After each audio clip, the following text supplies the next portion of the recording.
I guess we should do this, even though I think it's pointless because I think everybody knows who you are, but we should maybe introduce you to stream in case someone lives under like a dead man in on Venice Beach or something and doesn't know who you are. Do you want to give like a little background of yourself? Yeah, I'll do the quick background to like lead us up to the tweet, right? So right, yeah. I mean, I YouTube and stuff, but I was a bad kid, got into drugs, and got in, and when you get into drugs, you get into crime. I was a criminal, an actual criminal who used to burglarize homes and rob places and steal motorcycles and cars and anything that wasn't locked down. And I got caught a lot. So I ended up, and I got caught for a lot of things and ended up doing like, my first time around, I went to county jail here in San Diego, did a year, and I did the firefighter thing for a year, which I ended up liking. Okay, so wait, you did like volunteer firefighting as community service or something? Or? No, it's you have a chance to go to a fire camp. So you're still a prisoner. You get paid $1 an hour when you're on a fire, and like $1 a day. 5 days a week, and you go to a camp, and it's a CDF camp, California Department of Forestry camp, but there's like sheriffs there with guns and stuff, but it's minimum security, because sure. I was at the time considered a light risk, so I fought like 6 fires, but it was still behind bars, and I got injured on one, and so my firefighting career was over. I broke my tailbone, and then I got out. Got sober for 30, 60 days, and then it was over. It was party time, got in all kinds of trouble. And since I had already had a felony, I decided to commit a couple of more. And they luckily dropped one because it was 3 strikes, you're out. And I had the second one. So I had, there was no minimum going to county. You're going to prison, and you're going to prison for the midterm of what my crime was. And my crime was a first-degree burglary. Right. Ooh, so it was, and I got lucky on that one. I got a 4-year sentence on that one. So I was like, man, because that could have been 6 to 8, I think, if I remember correctly. And this was a long time ago, by the way. I've been out of prison for well over 25 years. So, burglaries, and if I could pause for just a second. Go ahead, anytime, man. Burglary is an interesting crime. Yeah. People tend to think that burglary necessarily means you went into somewhere to try and steal something, but burglary is merely entering a dwelling with the intent of committing some other felony. And you don't even have to actually commit the other felony to burgle effectively. So if you go in and you want to steal a big screen TV, but you've got little girly arms like me and you can't get it out the door, then you have attempted to steal a TV, but you can't do it, so you leave. That's a burglary.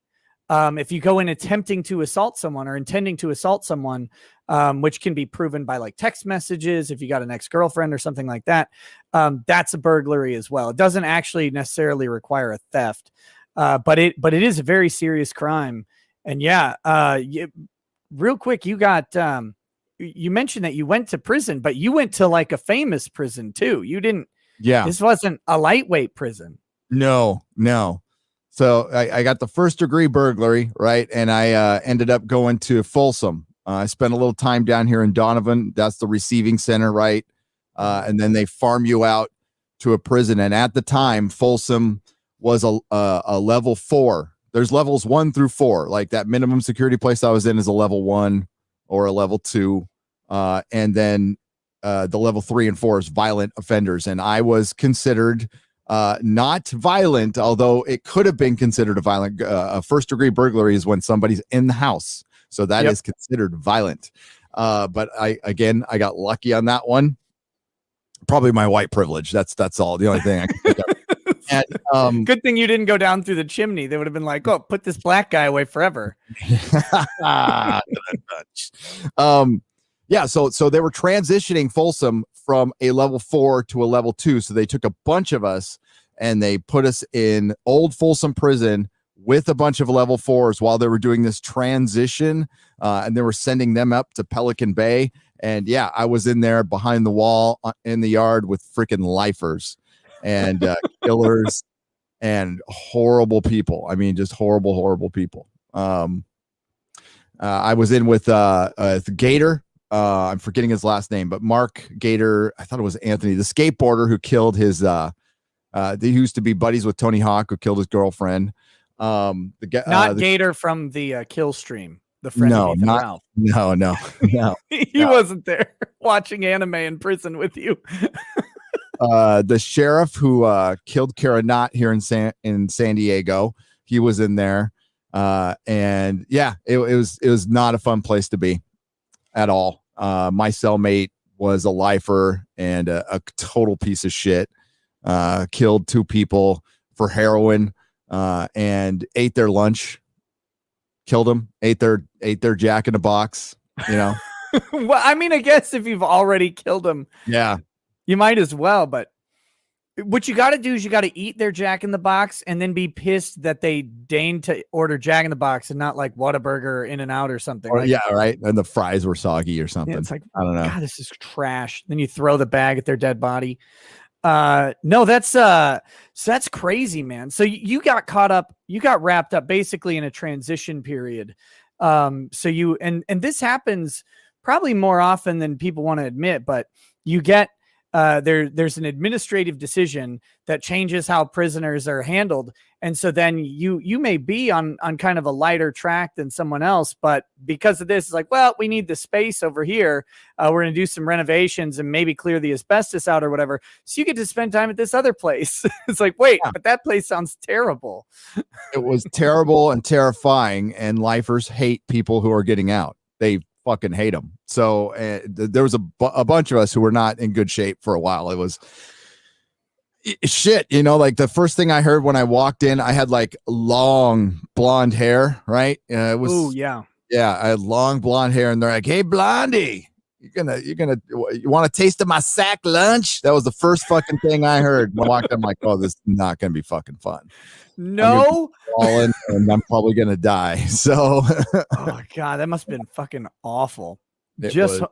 like, because there's very little that can terrify people when you're in your own state, when you're in your own environment, right? It's really easy to not be scared of stuff. Like, you're at your home, you're relatively safe. You go to work, you're relatively safe most of your life. That changes very quickly when you don't have the freedom to leave. And you may not even have a freedom to leave the room that you're in at the time. And so suddenly, all of those protections that you would normally have, well, I carry a knife, or I carry a gun, or, I'm capable with my hands, I'm quick on my feet. All of that stuff goes out the window, when you're locked up. All out the window. And even if you like manage to, make a decent shank, which everybody had, I mean, and it's like toothbrush, do you use whatever you got to use, then you got to think about actually using it, right?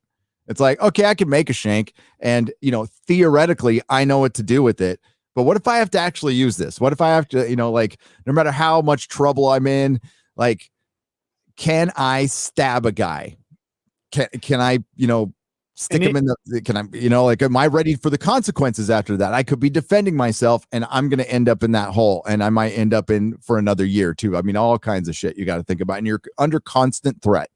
It's boring. A lot of it's boring, but right. You're behind the wall in the real place. You are under constant threat, and it's fucked up. And yeah, those are the things you're constantly thinking about. Is how do I not stay in here longer?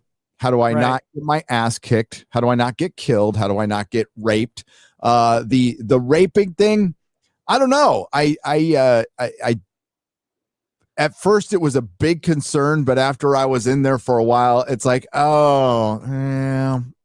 turns out a lot of what goes on in there is very consensual. I'm not saying it doesn't exist. It doesn't exist to I think the Hollywood levels, but I was in a pretty serious place for a year. And it's not like, well, I didn't spend a long time on the yard. That was part of the reason I came out of there roughly, I got my share of scratches, we'll say, and bruises and stuff, but no broken bones, nothing horrible. I got in some serious scrapes, but like nothing that I walked away too bad from, and never had to deal with any of that at all. So yeah, no, that's the truth. There was a guy who I guess felt really sorry for me and just said, "Listen, kid," and I was a kid. I was just a little kid when I got in there. He said, "You know what? Just don't mess with drugs, with gambling, or with the other F word, we'll say, and you'll be fine. You'll be just fine." And he said, "Mind your own fucking business all the time. Like, doesn't matter what happens. Doesn't matter if it's your friend. Mind your business." That's what I did.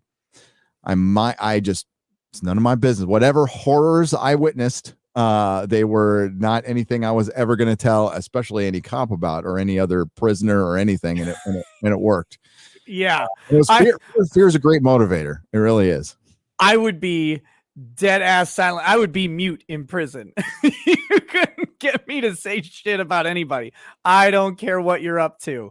I got nothing. Horrible things happen to snitches and anybody who messes with kids. If they even smell that on your jacket, you're dead. Yeah, that what about cops? Did you have any cops that were in prison?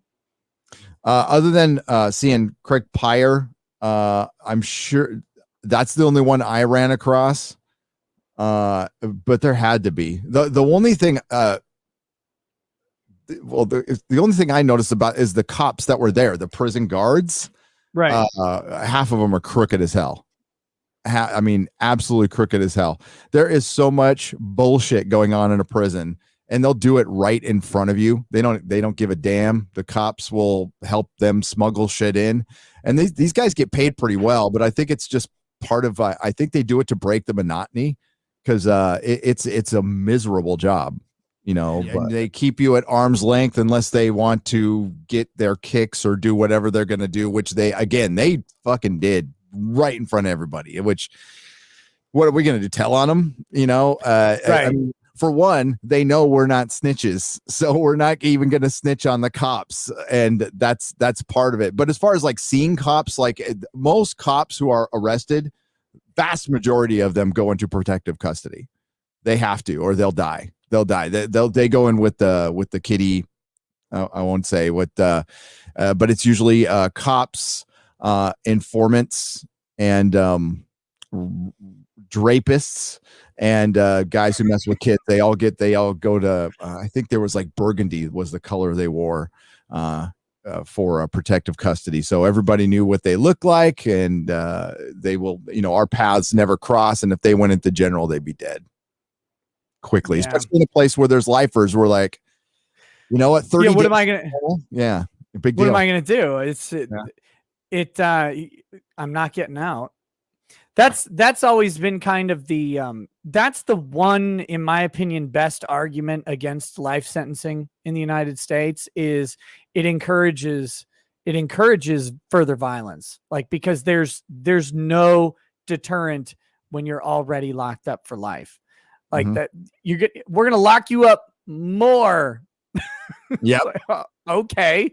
Gonna add another sentence to the sentence you're already in, or they go into some super max, which costs us a fracking fortune, by the way, where they are supervised, they're alone when they go in the yard. Now, if it gives anyone any satisfaction, getting a life, even if it's comfortable, dude. They've got TV, they got access to education.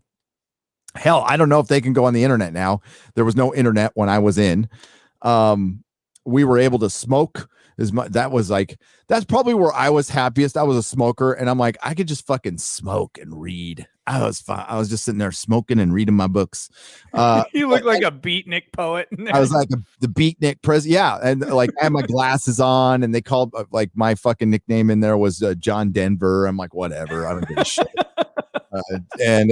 Yeah, right. But they left me alone. But yeah, it's pretty comfortable. But when you see the lifers, there is no life in their eyes. Like they have given up hope on life, which makes them very, very dangerous.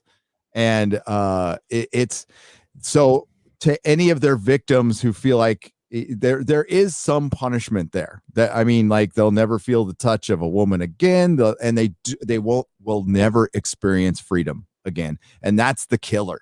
That's the absolute killer. It's like I could have all the TV I want in the world, all the access to the books and media and education, and I could go and work out all day. I don't have to work for a living. These people take care of me, but it's a fucking miserable experience. For one, you're around miserable fucking people, like the worst of the worst.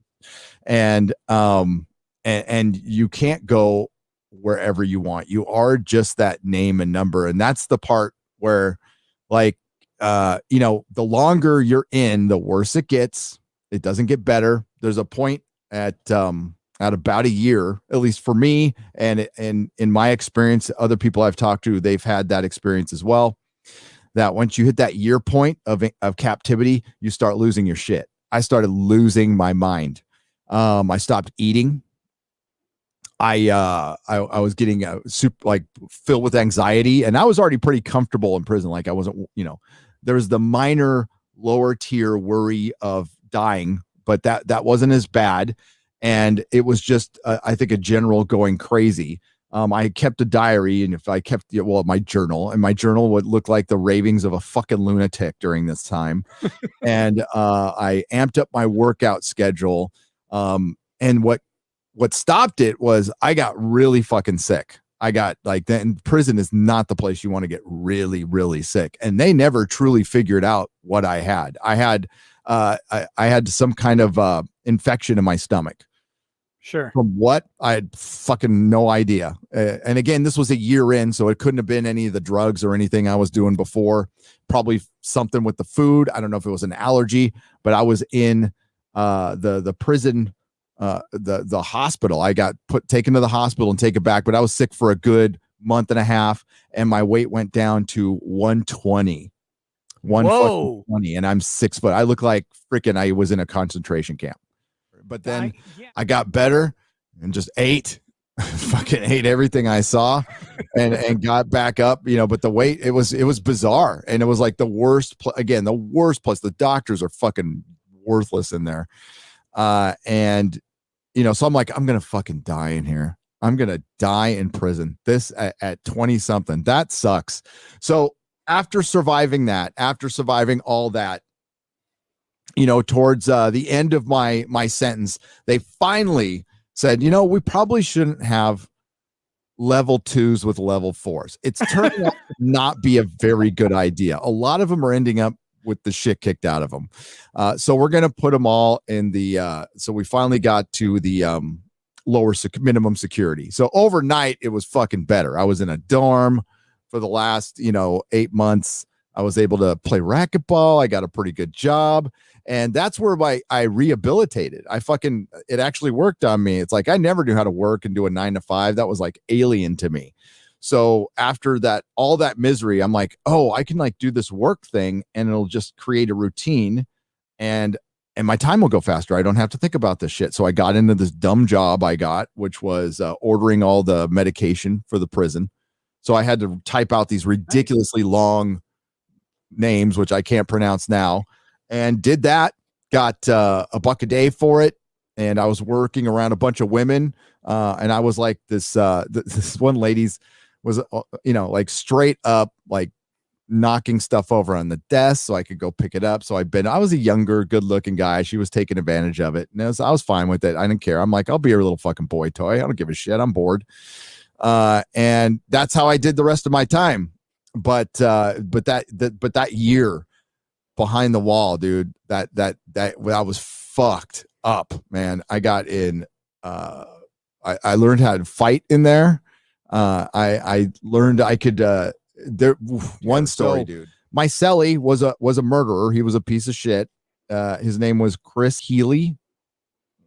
Healy was his last name. Okay. And he was making Pruno. So that's normal. By the way, I was also sober the whole time in there. I'm like, I am fucking done. And I went to that's when I started going to meetings and actually taking it seriously, because I don't ever want to come back. If I live, I don't want to come back. So I'm going to go. And for one, going out to meetings, I got to leave the cell and hang out and talk to a normal human being. And it was nice. So he was making this thing called Pruno, which is jailhouse alcohol. You get oranges and sugar and yeast that you get from the kitchen. You put it in a liquid, you ferment it. Never made any. This is just how I heard it was made. And then he had like piles of it in trash bags, right? So under his bed, prison inspections coming. And I'm like, fuck, I got to dump this stuff. I'm not going to get caught with it. And if, we're both, fucking going to the fucking hole if we get caught with it. So I dumped it, and he comes back and he's all, yeah, good job dumping it. You're paying for all that. I'm like, what? He's all, yeah, you're going to fucking pay for all that. And I'm like, oh, so I'm like, so of course, like an idiot, I said, yes. Bad decision. Never say yes to shit like that, because you're just instantly starting to become a bitch at that point. Right. I'm like, say, no, fuck you. I saved our asses. Yeah, that's what I should have said, and I didn't. But I made up for it later, unfortunately, in a much worse way. So once he got that one little, I'm like, oh, I'm going down a bad road on this one. Fuck. I should have just taken my beating then, because because the guy was huge, right? So it's like, I'm going to take my beating now or later. Fuck. So now he's going to push it, and it's going to get much worse. I'm going down the road. Oh, fuck. So he like one day I get back, I was going to the library. I got back, and he's going through my fucking letters. Right. And, okay. He starts reading my letters from my mom. And he's like, your mom's got really pretty writing. And I want to I want you to give me your mom's number. I want to call your mom. And he kept, and I ignored it, and he kept fucking pushing it, and I fucking flipped. So this is after a couple of weeks of like fucking anxiety of this guy's like, oh fuck, I'm gonna become this motherfucker's bitch this whole fucking time. And it was just eating at me. And I had my my CD Walkman thing, and I just fucking bashed his face in. I was like, there's no other thing I can do. And it was like, it wasn't brave or anything. I looked like a flailing idiot, but I bashed his fucking face in. I ended up going to the hole I didn't spend the whole time in the hole. They ended up pulling me out early. I don't know what the fuck was behind that. Maybe somebody who was there kind of, ratted him out. I to this day, I have no explanation why I did not spend 30 days in the hole, which what I was supposed to spend. And that was when I got to really know myself, when you're in the fucking hole. And there's nobody, you get no yard, nothing. A guard comes in, gives you your fucking food, and leaves. And that was it. That's where I did my most self-reflecting in there, because that's all I could do. Right. There's a point where I actually kind of liked it. I was like, this is better than fucking dealing with these assholes. Now I wouldn't want to been in there forever, but that was like the worst thing that happened. There was like some riots too. There was a couple of dude. Yeah. Any story that starts with dude during the LA riots. That's when shit got crazy. So you're locked up in 92. Then we can now put this together. Okay. So now I've got a timeline. I've been trying to find Chris Healy. I'm trying to find with this guy. Yeah. The news story on it. I haven't been able to find. He's in Pelican Bay if he's still alive. And I've looked at, I can't find him either. It's hard to find prisoners that have been in for a long time. I've tried to look up my own record, and it's not anything that's super easy, but it's there. And I know other people have Googled my record too. Because when you Google Nerdrotic, it says felon is like the third one. And then of course, my favorite right before you start though is, there's like people who've never heard of you, and then you talk about a subject they care about, and like, did you know this guy's a felon? Yeah. No, nobody's ever heard of it. Please tell the world. it's right below is a racist. No, I mean that one's gone, but yeah. I managed to not be one the whole time I was in prison. I didn't join any fucking Aryan motherfucking brotherhood. And I got another story after that. So the Rodney King riots happen, and the prison just goes fucking nuts. It goes, and it was heating up anyway. There's always factions, right? And there's the whites. And then there's the Aryan Nazi whites, and They supervise the whites, even the ones who haven't, put a fucking swastika on their back, neck, or on your forehead or some stupid place. They still police you, right? Each race polices each race. I would put mine on my tongue so I could hide it if I have to. Yeah, that's a good idea. That's a good idea. Or on your butthole, but they eventually search that anyway. So, do you want to go in there? If you go in there, you will find Hitler. That's where he is. That'll be a struggle. So it's already pretty crazy anyway over some beef. And to tell you what the factions are, at least during this time in prison in the early 90s. By the way, I got to Folsom like right after they wrapped filming of American Me, which is one of my favorite movies. And it was there's the Chicanos. All right. And then there's it's a very derogatory term. So we'll just say immigrants. We'll use the word immigrants, although that's not what they were called in there. And okay, I gotta know what it is. Do I get to guess derogatory terms? Oh boy. It's not something like aliens or anything. No, it's Border Brothers. Border Brothers. Oh, okay. Border Brothers. That's not too bad. Well, that's what we called them. I don't think that's what they called them. They called them something much worse, but that's what the terminology that was going on in prison. There's much worse that I won't say. But they didn't get along with the American-born Mexicans. Did not get along with the Mexican-born Mexicans, at all, ever.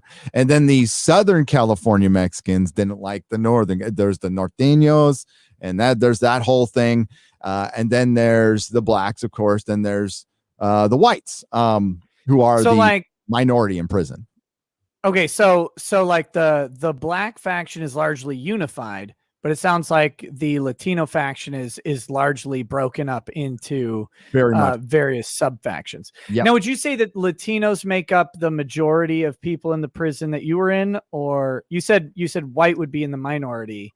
White is in the minority. Latino had a slight edge on black. I mean, that's one thing that that really hit me when I got in there. I'm like, oh, there is a lot of black people in here.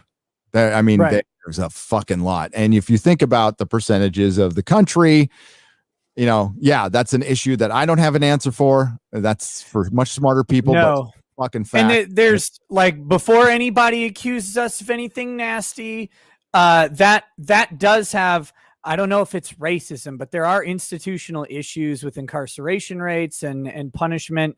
And it doesn't have to necessarily be racist. It can have a lot of factors that go into that, including just economic status, single motherhood, all sorts of stuff feeds into that issue. So economic status is a big one, right? Like when my dad cut me off and said, "You're on your fucking own," I was on my own. I couldn't afford a lawyer. If I'd have gotten a decent lawyer, I probably could have gotten off. And that could be said for a lot of people. But I mean, the fact of the matter is it was the 90s. It was the early 90s. There was major gang warfare going on in California at the time. Yeah, it was really bad then. I mean, there was the Bloods and the Crips. So we can't say the blacks were united, because they were not at the time. But I wasn't involved in any of that. So and I never saw them fighting each other. In my, my 2 years in there, I saw one-on-one fights all the time, but I didn't see a group fight like I did with the Latinos, but maybe I just missed it. So what's crazy? And the LA riots, and it just goes fucking nuts, and it turns into movie prison riot, toilet paper on fire coming down from the tiers, the mattresses on fire, everything that could burn was burning, and they locked us down, and I'm sitting there, I'm like, oh shit, I can't breathe. It's fucking, there's so much smoke in here, I can't breathe. And eventually, thankfully, the other prisoners who were burning shit figured that out. They're like, okay, they're not going to let us out. We better put out the burning stuff, or we're all going to fucking choke to death. And it was fucking, I remember it was hot. It was hot as hell. And because you're basically in an oven. I mean, you're in an oven with no heating element. Yep. and I'm in with my new cellie, right, who was just a crazy San Francisco homeless guy with, thank God. I mean, he talks to himself on the toilet all day, but I can deal with that. That's fine. And so it calms down. They let us out, and every time they let us out, it started jumping off again. And it just did it over and over. It's like, guys, stop. You know, I want to go outside once in a while. I wasn't like crazy about the yard. I didn't spend a ton of time out there, and that's another way to stay out of trouble.